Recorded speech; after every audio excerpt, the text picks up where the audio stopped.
साथियों, ये बहुत बड़ा आंकड़ा सामने आया है, बहुत बड़ा। और ये ऊँट के मुँह में जीरे के समान ही है। बिल्कुल समान है, बिल्कुल एक प्रत्यक्ष प्रमाण है इस चीज़ का। साथियों, ये भोपाल की अपडेटेड डीवी स्टार की, जिसमें कहा है कि बेबस युवा हमारे रोजगार कार्यालयों में रोजगार नहीं मिलते, यहाँ सिर्फ पंजीयन होते हैं। ये बिल्कुल वास्तविकता है। रोजगार के लिए रोजगार पंजीयन कराया जाता है, वो सिर्फ पंजीयन तक ही रह जाता है। साथियों, प्रदेश में 33 लाख तो रजिस्टर्ड बेरोजगार हैं, जो अपना रजिस्ट्रेशन रोजगार पंजीयन के रूप में करवा चुके हैं, लेकिन जॉब सिर्फ 52,000 को मिला है अभी तक। ये बहुत बड़ा एनालिसिस है।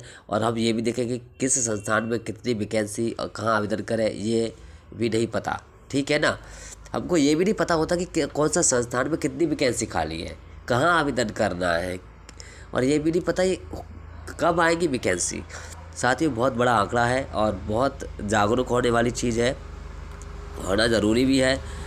ठीक है साथियों, तो प्रदेश में बेरोजगारों की संख्या दिनों दिन बढ़ती जा रही है। कुछ ताज़ा आधिकारिक आंकड़ों के अनुसार अभी कह सकते हैं बहुत ताज़ा आंकड़ा है ये, है ना। वर्ष 2023 में प्रदेश में 33,13,463 बेरोजगार पंजीकृत हुए थे।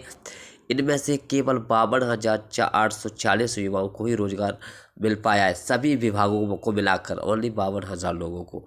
यह स्थिति तब है जब सरकार रोजगार कार्यालयों और कौशल विकास योजनाओं के माध्यम से रोजगार कम करने का दावा करती रहती है। 2024 की पहली छमाही में बेरोजगारों का आंकड़ा 25.82 लाख रहा, लगभग 26 लाख रहा। हालांकि इस साल के पूरे आंकड़े आना अभी बाकी है। पिछले 3 साल के आंकड़े देखें तो पता चलता है कि 2021 में बेरोजगार की संख्या करीब 30,23,000 थी। इनमें से केवल 1,21,000 युवाओं को ही रोजगार मिला है। ये गवर्नमेंट जॉब की बात नहीं है, गवर्नमेंट के अलावा सभी संस्थानों को मिलाकर ये आंकड़ा आया है। ठीक है। 2022 में 30,64,000 युवा बेरोजगार थे। इनमें से रोजगार मिला 68,098 को। ILO की एक रिपोर्ट भी कहती है कि प्रदेश में शिक्षित बेरोजगारों की जो संख्या तेज़ी से बढ़ रही है। प्रदेश में यह समस्या गंभीर है। आंकड़े बताते हैं कि बेरोजगारों में से 56% से ज़्यादा युवा 20 से 29 साल की उम्र के हैं। 56% से ज़्यादा वो युवा हैं जिनकी उम्र 20 से 29 साल की है।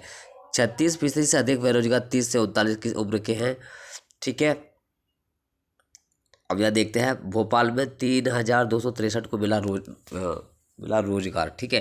राजधानी की बात करें तो हालात यहाँ भी चिंताजनक ही है। 2023 के आंकड़ों के अनुसार नवीन पंजीकृत बेरोजगारों की संख्या 20,000 रही, जबकि केवल 3,263 लोगों को ही रोजगार मिल पाया। वहीं 2021 में बेरोजगारों की कुल रजिस्टर्ड संख्या 1,03,000 लाख थी। इनमें से 4,095 को रोजगार मिला। 2022 में 1.10 लाख बेरोजगारों में से 2,663 को रोजगार कार्यालय के जरिए रोजगार मिला। वहीं इस बेरोजगारों की संख्या अगर हम देखें, दर्ज संख्या 38,000 के ऊपर बताई जा रही है। हर साल पंजीकृत बेरोजगारों की संख्या इसीलिए घटती जा रही रहती है कि इसमें नए पंजीयन होते हैं, जबकि 3 साल से ज़्यादा पंजीयन अपने आप में ख़त्म हो जाते हैं। तब ये आंकड़ा है जब 3 साल में रोजगार पंजीयन जो होता है उसकी वैलिडिटी 3 साल होती है। ठीक है। जबकि वो उसके रिन्यूअल करवाना पड़ता है। ठीक है। यह स्थिति है। रोजगार मेलों के खोखले दावे।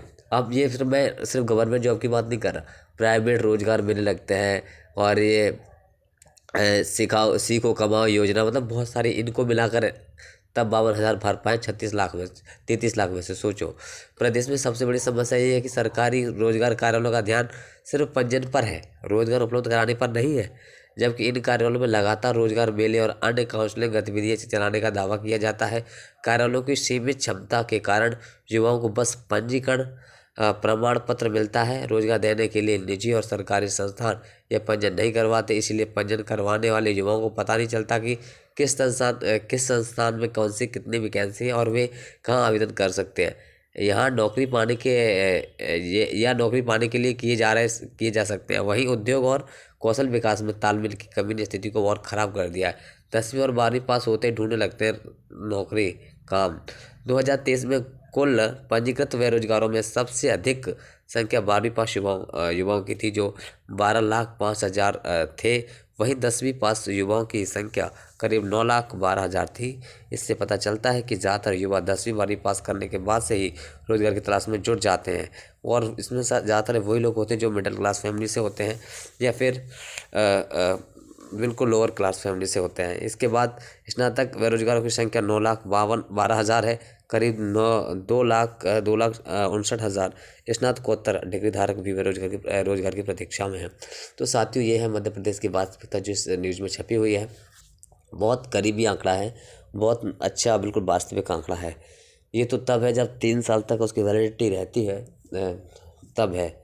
और उसके बाद जब पंजीकरण दोबारा करवाना पड़ता है, सोचिए अगर उससे पहले अगर किसी ने अपडेट नहीं करवाया तो वो कितना आंकड़ा होगा। मतलब लगभग 50 लाख मान लीजिए कि बेरोजगार हैं इस समय, और रोज़गार तो कुछ है ही नहीं।